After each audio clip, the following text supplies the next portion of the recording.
Good morning, good evening, good afternoon, again, wherever you are. I hope you guys are having a blessed day, week, month, year, what have you. And hopefully today you will be blessed by the information that we are going to cover. And that information has to do with the emergence of an industrial economy within the United States. And the continual development of what we call the market revolution or a market economy. This is basically a time where Americans, not necessarily everybody, but a growing percentage of Americans begin to move away from subsistence farming into more commercial-based farming. It will also be a time where you'll see significant increases in transportation technologies and information telecommunication technologies. This is particularly true with the development and formation of canals, the telegraph wire, and of course the giant among them would be the railroad system, and perhaps the key railroad would be the Transcontinental Railroad, which will be completed in 1869. But what we're going to be talking about this week is the movement from what we call handmade goods into machine-made goods. And in the United States, we refer to this shift as the first industrial revolution, and it corresponds with the market revolution. As a way to sort of introduce this, I'd like to read the following. It says... Hold on here. It says, no sooner had the celebrations marking the end of the War of 1812 subsided than Americans busily set about transforming their young nation.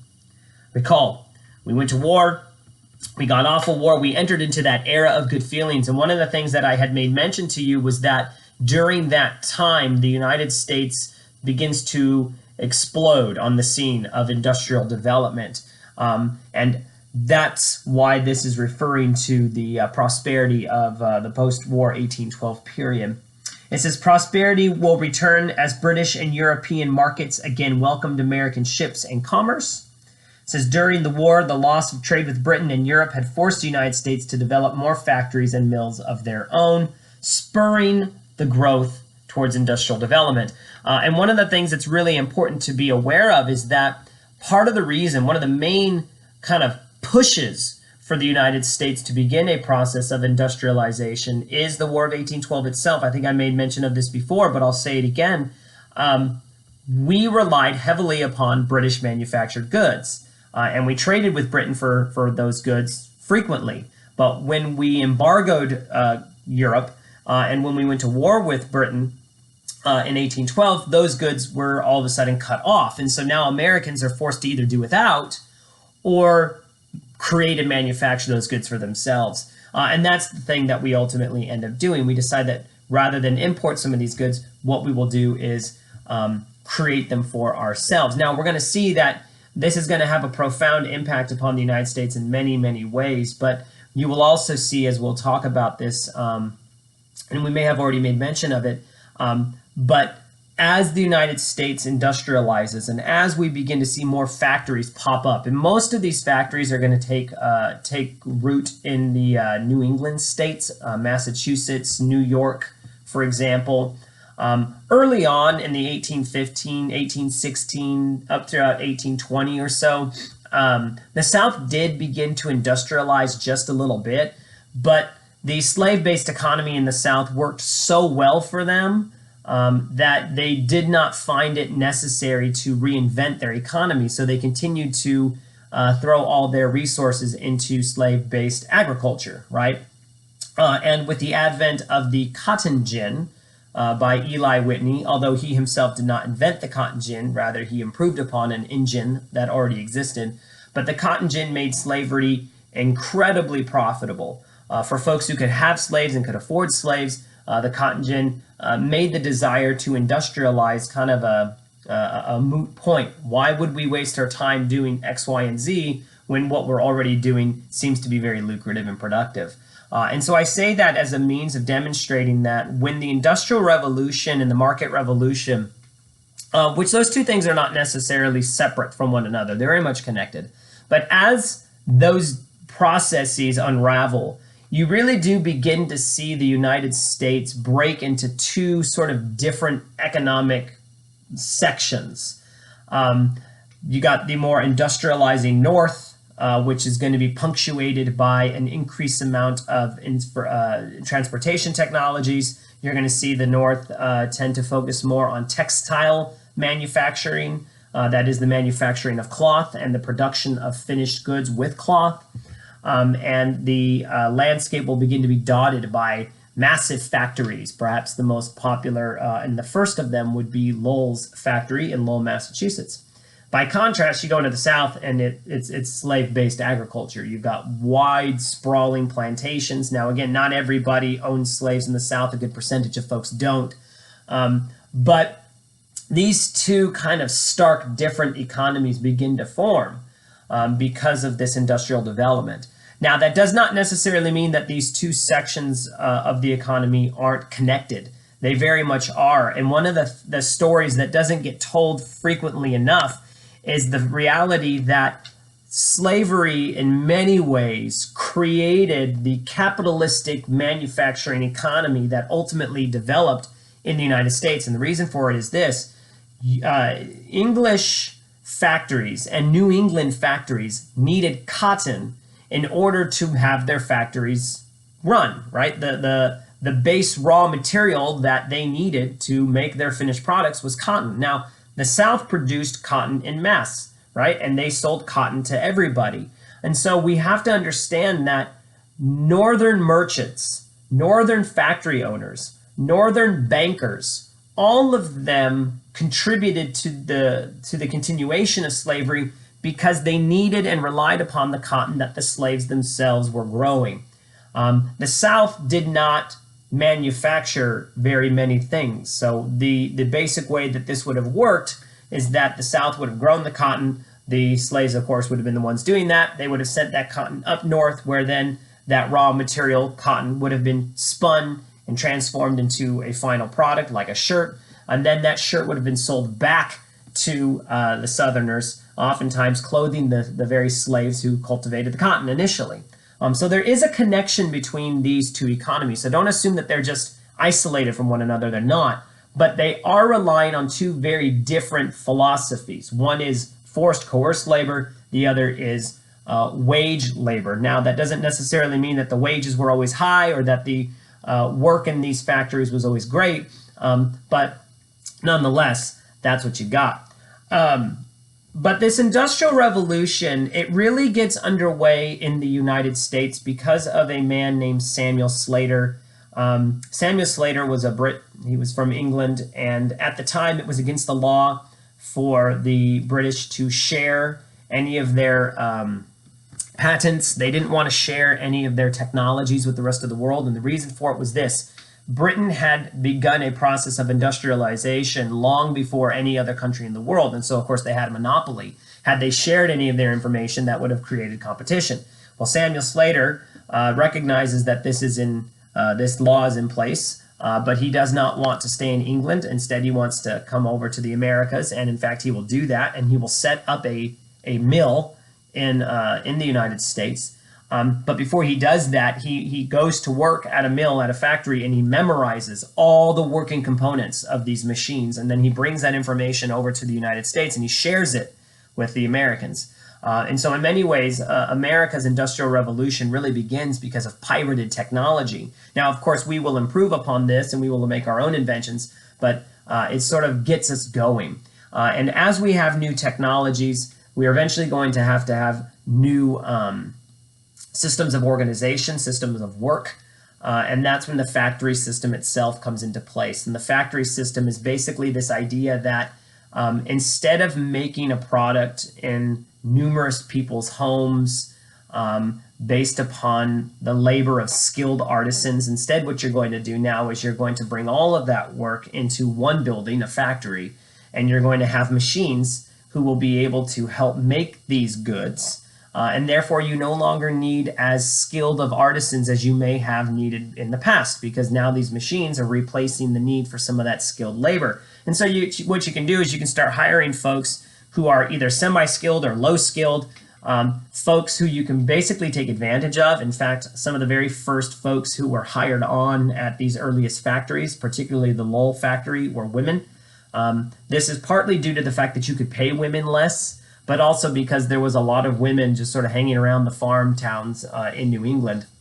Many of the men had left into the western frontier to make a new life for themselves, and what they left behind were their wives and their daughters. And so there was a plenty of women willing to work. And the opportunity to work in these factories was something new and unique. And although the working conditions by today's standards would be dismal and very poor, many of the Lowell factory women were able to achieve a wage for the first time in their lives. They were able to make connections with people that they had never been able to make connections with before. So there was a positive aspect to it. But there was definitely a daunting portion of it as well. The labor conditions were rough. They worked very long, arduous days in very unsafe working conditions for very low pay. In fact, the very first labor union to rise up in the United States came from these women who thought that they might strike for better wages and demand better treatment. Eventually, these women will leave the Lowell factory to be replaced by immigrants, largely Irish men. Who will come to dominate the scene. But this Industrial Revolution, and we're not going to necessarily get into many of the inventions. I think the cotton gin is one that we need to talk about. But the inventions that are happening, the technologies that are developing, they're transforming life. They're changing life, right? The Industrial Revolution and the Market Revolution still have an impact upon you to this very day. So, for example, if you've ever had to go to work, right, and you went to work and you were paid a wage and you had to be productive for a very specific set of time, if you've ever had that in your life, which is how most Americans work, then you are still being impacted by the market revolution, by the Industrial Revolution, because these developments transformed the way in which people interacted with work and the way in which work themselves, or the way they worked themselves. The book America, A Narrative History by Tyndall, he writes, a market revolution that had begun before the War for Independence accelerated the transformation of the American economy into a global powerhouse. In the 18th century, most Americans were isolated farmers, but as the 19th century unfolded, more and more farm families began engaging in commercial rather than subsistence agriculture. Subsistence agriculture is that the practice that I grow enough just to feed my family. Commercial agriculture is going to be I grow these commodities for sale, to put out on the market. It says such farming for sale rather than for consumption, the first stage of a market-based economy, produced boom and bust cycles, as was often built upon the backs of slaves, laborers, immigrants, workers, and displaced Mexicans. This market revolution is going to be really significant, and quite central to the market revolution and the Industrial Revolution is the development of new transportation networks, particularly the railroad. The reality is that these industrial changes, these market changes are not going to work unless you can facilitate moving commodities and moving goods from one place to the next, right? If you think about if this was your little town, if this fist is your little town, right, and you've got a company in this little town and you make shirts, if you don't have any roads to get your shirts out of this little town over here to this town, then your market is going to be very small. What you want is to build a railroad that connects this to this, so now you can increase the amount of commodity that you can sell. And in doing that, that's going to affect not only your own industry, but other industries as well. It's a really remarkable process. And I think it's important for us to understand that these revolutions are revolutionary in very important and meaningful ways. I mean, the fact that we have, time zones today is the result of changes that took place during the Industrial Revolution. As the railroad system began to expand, they needed to have more standardized times, so they created time zones. Quite literally, the formation of canals and the development of the railroad, it literally made time and space different. That is, what you could do with different amount of times now was drastically changed. I mean, you could think about it, it would take you, months before to move freight from one spot to the next. Now we're talking about a week, right? And so these changes are profound.